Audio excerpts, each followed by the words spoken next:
Добър вечер! Вие сте с новините на къща за гости приказка. Днес един от домакините, Пламен Николов, се включи с любопитно и до някъде философско прозрение.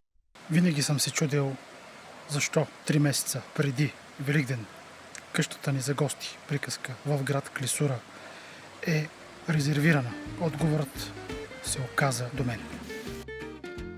Виждате ли тези буряци? Това са камъни с формата на яйце. Хиляди милиони камъни. Хората знаят как да печелят битките с яйцата по Великден. Тук е силата.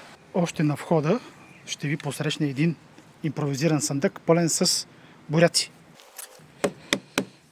Разбира се, това е пейка. Характерно за къщата е, че камъните с форма на яйце са част не само от дизайна на двора, но те могат да бъдат открити и във вътрешните пространства. Според източници, това не е случайно. Тук има малко по-големи размери. Все пак размера винаги е имал значение. Ето тук също може да се открие то гардероба в една от спалните, склад с бурячета. Ето виждате къде има внедрени яйцевидни камъкообразни пълнежи за пейки. Допълнителна информация по темата.